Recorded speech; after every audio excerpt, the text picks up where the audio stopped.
Forget the gold masks behind museum glass. Forget the quiet, sterile silence of the exhibit. You are standing in the wabet, the place of embalming.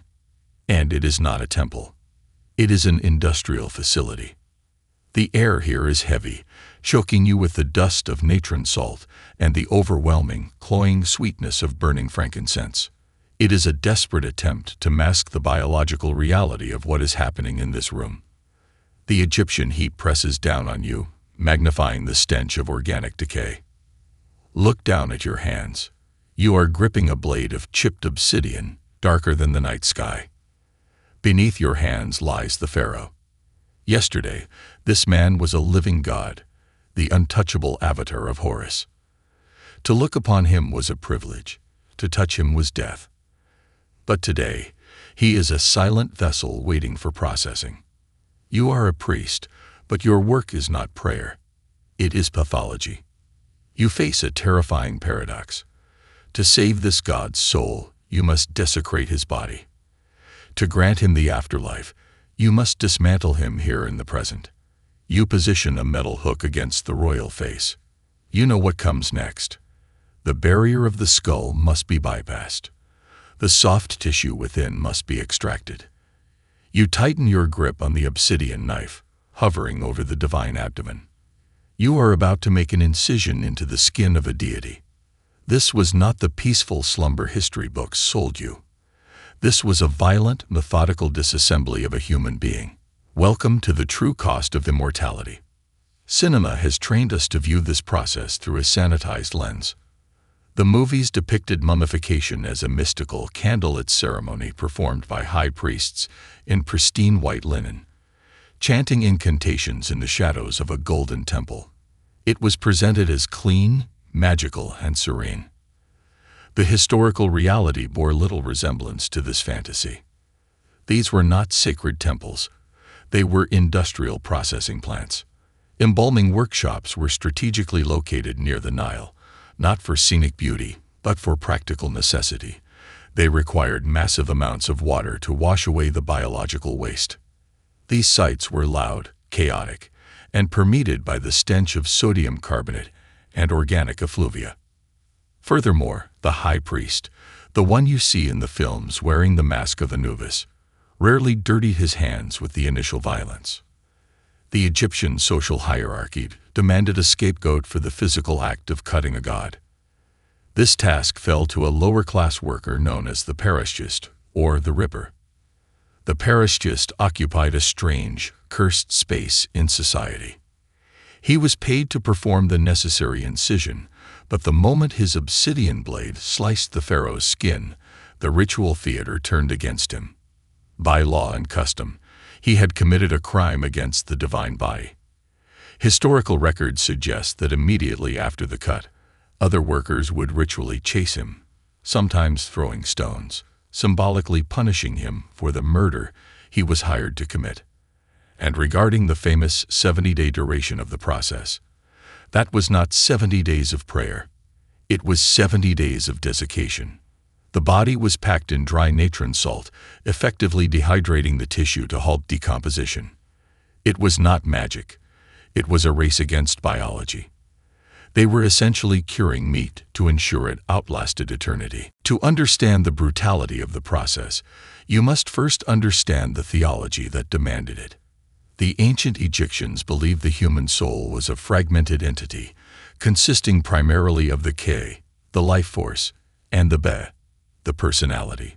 Upon death, these elements could travel freely, but they required a physical anchor to return to at night. The body was that anchor. If the corpse succumbed to rot, if the physical vessel ceased to exist, the soul was cast adrift, resulting in the second death. This was total existential annihilation. For the pharaoh, the stakes were even higher. This was not merely about personal salvation. It was a matter of national security and cosmic order, known as Ma'at. The pharaoh was the linchpin holding back the forces of chaos. If his body was not preserved, and he did not successfully navigate the underworld to join the sun god Ra, the sun itself might refuse to rise. The preservation of this one corpse was, in their eyes, the only thing preventing the universe from unraveling. Because the stakes were absolute, preservation became a massive, tiered industry. The Greek historian Herodotus documented this commercialization, noting distinct price points for salvation. The top tier, reserved for royalty, and the ultra-wealthy, was the perfect model. This included the complete surgical removal of organs, brain extraction, and the highest quality aromatics. However, for those who could not afford the royal treatment, there were budget options. The lowest tier involved no cutting at all. Instead, embalmers would inject a solvent, often described as cedar oil, into the body and seal it. Over several days, the oil would chemically dissolve the internal organs, allowing them to be drained out as liquid, leaving only the skin and bones. To perform these tasks, the workshops utilized tools that looked less like surgical instruments and more like construction hardware. They did not have stainless steel. They used bronze rods hooked at the end for grappling within the skull. They used Ethiopian stone, obsidian or flint, to slice through the abdominal wall. These tools were effective, but they were crude, designed for a job that required as much force as it did finesse. The engineering of immortality began with decontamination. The body was first transported to the Ibu, the tent of purification. Here, the workers washed the cadaver with water drawn from the Nile. This was followed by a thorough rinsing with palm wine. While ritually significant, the high alcohol content of the wine served a critical biological function. It acted as an initial antiseptic, killing surface bacteria and delaying the onset of putrefaction. Once the surface was prepared, the internal dismantling commenced. The first major obstacle was the cranium. To the ancient Egyptian anatomists, the brain was an anomaly.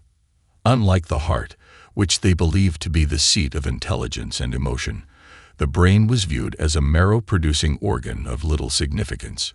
It was not needed in the afterlife. Therefore, it had to be removed to prevent it from compromising the facial features from within. The procedure, known as excerebration, was a marvel of invasive efficiency. The embalmer did not cut the skull open. Instead, they accessed the cranial cavity through the nose. Using a long hooked bronze needle, the operator inserted the tool into the nostril, pushing upward until they encountered the ethmoid bone, the delicate barrier separating the nasal cavity from the brain. With a precise, forceful thrust, they punctured this bone. Once the barrier was breached, the hook was manipulated to break down the structure of the tissue within. The embalmer then inverted the body, allowing the dissolved organic material to drain away. When the cranial vault was finally empty, the process was not complete. To ensure the hollow skull did not collapse or foster bacterial growth, they poured hot, liquid resin into the void. This organic polymer would cool and harden, essentially turning the inside of the head into a solid, preserved casting. The pharaoh's skull was left empty of thought, filled instead with hardened tree sap. With the skull cleared, the embalmers moved to the torso. This was the stage of total excavation.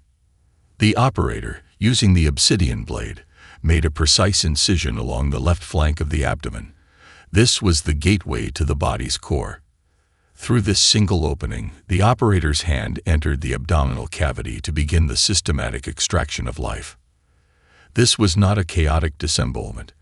It was a careful, anatomical separation. The lungs, liver, stomach, and intestines were not merely pulled. They had to be severed from the complex web of connective tissue and blood vessels that held them in place. One by one, the organs were detached and withdrawn through the narrow slit in the side. The torso, once dense with the machinery of life, collapsed into a hollow cavity. The pharaoh was no longer a man. He was a shell. However, amidst this evacuation, one organ demanded absolute protection: the heart. To the Egyptians, a heart, not the brain, was the seat of intelligence, memory, and the soul. It was the record of the man's life. Without it, the pharaoh could not face the final judgment in the Hall of Truth, where his heart would be weighed against the feather of Ma'at. If the heart was removed by accident, the soul was lost. The embalmers had to navigate the chest cavity with extreme caution, leaving the heart attached to its vessels while clearing everything around it. The extracted organs were not discarded as waste. They were washed, packed in natron, wrapped in linen, and interred in canopic jars, 4 sacred vessels shaped to represent the 4 sons of Horus. Even in death, the king required his liver and lungs.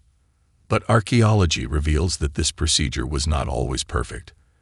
The industrial nature of the work led to horrifying errors. Scans of mummies have revealed instances where the heart was accidentally severed and removed. In a panic, the embalmers would sometimes try to sew it back in. Or worse, realizing the heart was lost or destroyed, they would place a stone scarab beetle in the chest cavity, inscribed with a spell to fool the gods into accepting the stone as the true heart. The body was left empty, a void waiting to be filled, while the essence of the man was distributed into jars. Now, narrow your focus. The history books speak of dynasties, but you are living in the quiet terror of a single room. You are the Paraschist, the cutter. And today, the body on your slab is not just a king. It is a crime scene. Beneath your hands lies Ramesses II, the last great pharaoh. But as you prepare the body, you discover the secret that could end your life. You peel back the bandages around the neck and stare into a catastrophic injury. The anatomy of the throat has been completely compromised. The damage extends all the way to the cervical vertebrae. This was not a death of old age. This was an assassination. The violence inflicted upon him was absolute. You are now burdened with a terrifying task. You are not just preserving a body. You are covering up a regicide. If the pharaoh arrives in the Hall of Truth with a compromised neck, he is incomplete. He cannot speak the spells required to pass the gates of the underworld. He will be unmade.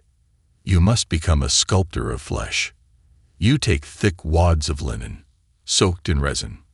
Carefully, methodically, you pack them into the void in the king's throat.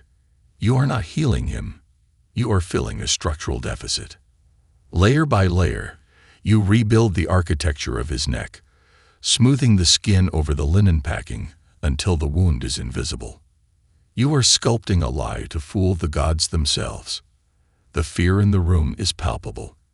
If you speak of what you saw, you will be executed. If you fail to hide the wound, the pharaoh's soul is doomed. Once the deception is complete, you begin the armoring. You place the eye of Horus over the incision. You place the heart scarab over the chest. You wrap him in layers of linen, binding amulets into the weave. You are building a magical exoskeleton, a suit of spiritual armor designed to protect a man who has already been penetrated by steel. You finish your work. To the world, he died a god. Only you know he died a victim. After the violence of the surgery came the silence of the salt. For 40 days, the hollowed shell of the pharaoh lay buried under a mound of dry natron. This was the desiccation phase. The salt performed its chemical duty, drawing every drop of moisture from the biological tissues. The result was catastrophic to the human form. The body did not just dry. It shrank, darkened, and hardened. The golden-skinned youth became a blackened, leather-like husk. The embalmers were then faced with a problem of aesthetics.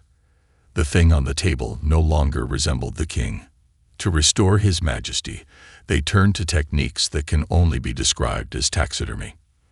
They packed the sunken cheeks with sawdust. They stuffed the empty torso with mud, linen, and aromatic spices to simulate the volume of living flesh. They inserted artificial eyes into the orbits. They were not preserving a man. They were reconstructing a statue using human leather as the canvas. But history reserved a cruel irony for these efforts. The elaborate system of canopic jars, designed to keep the vital organs safe for eternity, became the primary target for destruction. When tomb robbers eventually breached the burial chambers, they did not care about the liver or the lungs inside the jars. They wanted the alabaster and the gold lids. The jars were smashed. The sacred organs, treated with such reverence by the priests, were dumped unceremoniously into the tomb floor dust. The lungs of a god were trampled under the sandals of thieves. And the desecration did not end there. Thousands of years later, a new form of consumption emerged. In the Victorian era, the preserved bodies of Egyptian nobility were not worshipped, but consumed. They were ground into powder and sold as mummia, a medicine believed to cure ailments from vertigo to paralysis. They were processed into a pigment known as mummy brown, used by European artists to paint landscapes. The pharaoh spent a fortune and a lifetime preparing for an eternal afterlife among the stars. Instead, they ended up as paint on a canvas and dust in a jar, dismantled by the very future they sought to rule. The ancient Egyptians were not obsessed with death. They were obsessed with life. They waged a total war against time itself.